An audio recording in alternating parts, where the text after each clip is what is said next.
বাংলাদেশ জাতীয়তাবাদী যুবদল নারায়ণগঞ্জ মহানগরের পক্ষ থেকে বিপ্লবী অভিনন্দন শুভেচ্ছা। বন্ধুগণ, এখানে আজকে যে 12 একাডেমি স্কুল, সেই স্কুলে আজকে 12 নম্বর ওয়ার্ড যুবদলের নেতাকর্মীদের নিয়ে যে প্রোগ্রাম করছি, বিগত ফ্যাসিবাদী শক্তির 15 বছর যে আন্দোলন করেছি, তখন কখনোই ভাবি নাই যে এই 12 একাডেমি স্কুলে আমাদের যুবদলের নেতাকর্মীদের নিয়ে আমি প্রোগ্রাম করতে পারবো। আল্লাহর অশেষ রহমত, আল্লাহ আমাদের সেই তৌফিক দিয়েছেন যে এই ফ্যাসিবাদী শক্তি এদেশের ছাত্র জনতা গণ অভ্যুত্থানের মাধ্যমে দেশ থেকে বিতাড়িত করেছে। আমরা জানি, যেহেতু আমাদের এই 12 নম্বর ওয়ার্ডে এই খানপুর সহ বিভিন্ন দিকগুলি আছে, ইসদের আছে, চানবাড়ি আছে, চানবাড়িতে মানিকগড় আসছে, গঞ্জামবার, মিশনপাড়া, এদিক থেকে আমাদের যুবদলের নেতাকর্মীদের আরো তৈরি করতে হবে, আরো গুছানো হতে হবে। কিন্তু এই দীর্ঘদিন এখানে যে ফ্যাসিবাদী শক্তির দোসররা ছিল, তারা কিন্তু জনগণের ম্যান্ডেট প্রাপ্ত কোনো দল ছিল না। অতীতের এই 12 একাডেমি খানপুরবাসী বিএনপিকে বারবার ভোট দিয়ে নির্বাচিত করেছে। কখনোই ভোটের রাজনীতিতে আওয়ামী লীগ কোনোদিন এই স্কুলে কোনোদিন জয়লাভ করতে পারে না। জয়লাভ করছে কিভাবে? রাতে সিল মেরে, বিনা ভোটে, বিনা প্রার্থী ছিল না, একক প্রার্থী হিসাবে সিল মেরে তারা এই 12 একাডেমি স্কুলে তারা যে বিগত 15.5 বছর জয়লাভ করেছে। এর আগে কখনোই এই স্কুলে বিএনপির ভোট সবসময় বেশি ছিল, আওয়ামী লীগ জাতীয় পার্টির কোনো ভোট ছিল না, খুবই নগণ্য ছিল। তো আমি বলতে চাই, খানপুরবাসী বিএনপির পক্ষে আছে, কিন্তু খানপুরের কিছু মুষ্টিমেয় লোকজন যারা ফ্যাসিবাদী দোসরদের দ্বারা ব্যবহৃত হয়ে মানুষকে জুলুম নির্যাতন করেছে, আমরা সেই নির্যাতনের তীব্র প্রতিবাদ জানাই। আজকে আমাদের নেতাকর্মীদের মতামতের উত্তর দিচ্ছি আমি। এখানে যেহেতু একটা সংগঠন, আমরা দীর্ঘদিন এই সংগঠনের কোন কর্মী সভা এভাবে নেতাকর্মীদের মতামত আমরা কখনোই জানতে পারি নাই। আমাদের নেতাকর্মীদের আজকে যে কথা বলতেছি, আপনাদের সাথে কথা বলতেছি, কারণ আমরা আপনাদেরকে উজ্জীবিত করতে চাই। আমরা জানতে চাই আপনাদের মাঝে কারা পরীক্ষিত লোক, কারা রাজপথে আন্দোলন সংগ্রাম করেছে। এই 12 নম্বর ওয়ার্ডের চিত্রটা জানতে চাই। তার জন্যই আপনাদের সাথে বসা, আপনাদের কথা শোনা। আপনাদের আশ্বস্ত করতে চাই, ফ্যাসিবাদী দোসররা কেউই জাতীয়তাবাদী যুবদলের 12 নম্বর ওয়ার্ড কমিটিতে জায়গা পাবে না। আপনারা যদি কেউ ঢুকতে চায়, কেউ আমাদের কর্মীদের মাঝে মিশতে চায়, আপনারা বলবেন এই কর্মী ফ্যাসিবাদী শক্তির সাথে ছিল, আমাদের যুবদল করতে চায়, যেন কোনো সুযোগ না পায় সেই ব্যবস্থা করব। এখানে আমাদের আরেকজন কর্মী বলেছেন যে বিগত দিনে আমরা ভোট দিতে পারি নাই। ভোট আপনারা কিভাবে দিবেন? আমরা তো আমাদের আন্দোলন সংগ্রাম এই ভোটের জন্যই করেছি। 15.5 বছর আমরা ফ্যাসিবাদী শক্তির বিরুদ্ধে আন্দোলন করেছি, ভোটের অধিকারের জন্য, গণতন্ত্র প্রতিষ্ঠা করার জন্য, মানুষের ন্যায় অধিকার প্রতিষ্ঠা করার জন্য। আমাদের আরেক নেতা হয়তো প্রশ্ন করেছেন যে রাজপথে আমাদের সহযোদ্ধা ভাইদের মনে কারো কারো মনে কষ্ট থাকতে পারে, রাজপথে আন্দোলন সংগ্রামে তো ভাই আমাদের নেতা কর্মীদের ব্যবহার করেছেন। আজকে বলতেছেন কোয়ালিটি চান, সৌন্দর্য চান, যারা নিপাট ভদ্রলোক, যারা সংগঠন নেতৃত্ব দিতে পারবে। বিরোধী আমলে তো রাজনীতিটা আপনারা সাধারণ কর্মী দিয়ে করেছেন, আজকে হয়তো পরিবর্তন চান। তাদের উদ্দেশ্যে আমি বলতে চাই, যারা রাজপথে আমাদের কষ্ট করেছেন তাদের অবশ্যই আমরা মূল্যায়ন করতে চাই। কিন্তু বর্তমান যে পরিবর্তিত পরিস্থিতি, দেশনায়ক তারেক রহমান জনগণের যে মনের ভাষা, সেই ভাষা বুঝে কিন্তু আপনাকে রাজনীতি করতে হবে। আপনি আগে একরকম রাজনীতি করেছেন, এখন জনগণ কি চায়, জনগণের চাওয়ার সাথে মিলিয়েই কিন্তু আপনার রাজনীতি করতে হবে। কারণ জনগণের চাওয়া পাওয়ার উপরেই কিন্তু আপনার রাজনীতি।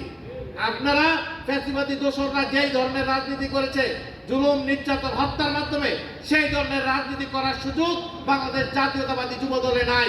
তাই বলতে চাই, কোন চাঁদাবাজ, মাদক ব্যবসায়ী, কোন মাদক সেবী, কোন সন্ত্রাসী জাতীয়তাবাদী যুবদলের জায়গা হবে না। গতকাল আমরা একটা নতুন দল দেখেছি, ছাত্রদের বৈষম্য বিরোধী ছাত্র আন্দোলনের ব্যানারে একটি নতুন রাজনৈতিক দল গঠন করা হয়েছে। আমরা বিভিন্ন এই বৈষম্য বিরোধী আন্দোলনে বিভিন্ন নেতা কর্মীদের মুখে শুনেছি, আমরা যখন আন্দোলন করেছি তখন কিন্তু কোনো দল গঠন হবে সেই চিন্তা করে আন্দোলন করি নাই। সেই লোভ লালসার পিছনে পড়ে সরকারের বিরুদ্ধে আন্দোলন করি নাই। কারণ সরকার বিরোধী আন্দোলন সব শ্রেণীর মানুষের সাথে সম্পৃক্ততা ছিল। কারণ সব শ্রেণীর মানুষটা যখন সম্পৃক্ত হয় না তখন কোনোদিন কোনো গণ অভ্যুত্থান হয় না। কারো একক দাবি, কারো একক চিন্তা, কারো একক শক্তির বিনিময়ে এই দেশ স্বাধীন হয় নাই। এই দেশ স্বাধীনতার পিছনে যেমন মাদের ভূমিকা আছে, যেমন তার সন্তানের ভূমিকা আছে, যেমন তার ছাত্রদের ভূমিকা আছে, একজন পিতার ভূমিকা আছে, একজন সামরিক এবং প্রশাসনিক কর্মকর্তা যারা রিটায়ার্ড তাদের ভূমিকাও আছে। সমস্ত গোষ্ঠী যখন এক হয়ে এই ফ্যাসিবাদী জুলুম, নির্যাতন, হত্যার বিরুদ্ধে যখন রাজপথে দাঁড়িয়েছে তখন এই গণ অভ্যুত্থানে শেখ হাসিনা পালিয়ে গিয়েছে। কারণ শেখ হাসিনা তার ক্ষমতা ধরে রাখার জন্য 15.5 বছর হাজার হাজার নেতা কর্মীকে হত্যা করেছে। এই দেশের অনেক মায়ের বুক খালি করেছে, অনেক বোনের ভাইকে হারিয়েছে, অনেক বাবা তার সন্তান হারিয়েছে। কারণ হাসিনা বিনা ভোটে ক্ষমতাকে, রাষ্ট্র ক্ষমতা ধরে রাখার জন্য যারাই প্রতিবাদ করেছে তাদের বিরুদ্ধে শাস্তি দিয়েছে। আমরা বলতে চাই, এই যে শক্তি নতুন দল গঠন করা হলো, এই দলের পিছনে কারা পৃষ্ঠপোষকতা আছে এদেশের জনগণ জানতে চায়। এদেশের জনগণ জানতে চায় কিভাবে মানিক মিয়া ইউনিয়নের মতো জায়গায় ছাত্র নেতৃত্ব দানকারী নেতারা কোটি কোটি টাকা খরচ করে সারা বাংলাদেশ থেকে লোক জমায়েত করেছে। এই লোক জমায়েতের অর্থের উৎস এদেশের জনগণ জানতে চায়। তাদের উদ্দেশ্য কি, তাদেরকে কিন্তু প্রকাশ করতে হবে। আমি বলতে চাই, আপনারা ভালো চিন্তা করে রাজনীতি করেন। অবশ্যই আমাদের দলের নেতা, আমাদের ভারপ্রাপ্ত চেয়ারম্যান জনাব তারেক রহমান সাহেব যেভাবে আপনাদেরকে স্বাগত জানিয়েছে, আমরাও আপনাদেরকে স্বাগত জানাতে চাই। কিন্তু আপনারা এই ফ্যাসিবাদী শক্তির বিরুদ্ধে আন্দোলনে যারা শহীদ হয়েছেন, সেই শহীদের রক্তের উপর ভর করে আপনারা কোনো রাষ্ট্রীয়ভাবে, রাষ্ট্রীয় পৃষ্ঠপোষকতায় কোনো অপকর্ম, কোনো ক্ষমতার চিন্তা চেতনা করতে আমাদের পক্ষ থেকে বারণ করা হচ্ছে। কারণ আমরা বলতে চাই, কালকে শহীদ সাইদের ভাই কালকে কিন্তু পত্রিকা টিভিতে বলেছে, আমাদের ভাইয়ের রক্তের বিনিময়ে দেশ স্বাধীনতার যুদ্ধের সৃষ্টি হয়েছিল, যে বৈষম্য বিরোধী আন্দোলনের সৃষ্টি হয়েছিল। আমার পরিবারকে সেইখানে সেই দল গঠনের সময় আমার পরিবারকে আমন্ত্রণ জানানো হয় নাই। তাইলে কি বলতে চাই, আমরা কি বলতে পারি, যারা শহীদের যে রক্তের বিনিময়ে যে স্বাধীনতা হয়েছে, সেই স্বাধীনতার অপব্যাখ্যা আপনারা দিচ্ছেন, অপচিন্তা করছেন, অপপরিকল্পনা করছেন। আমি বলতে চাই, এদেশের মানুষের কাছে যান, মানুষের হৃদয়ের কথা শুনেন, এবং মানুষ যদি আপনাদের আগামী নির্বাচনে ভোট দিয়ে জয়যুক্ত করে, ইনশাল্লাহ আমরা সেইটা মেনে নেব। কিন্তু মানুষ ভোট না দিয়ে জোর করে কোনো অপচিন্তা করলে সেটা আমরা কিন্তু ক্ষমা করব না। আজকের এই 12 নম্বর ওয়ার্ড যুব দলের যে কর্মী সভা, এই কর্মী সভাতে আমাদের যে সহযোদ্ধা, আমাদের এই 12 নম্বর ওয়ার্ডে কিন্তু আপনাদের মহানগরের অনেক নেতা কিন্তু এখানে আছেন।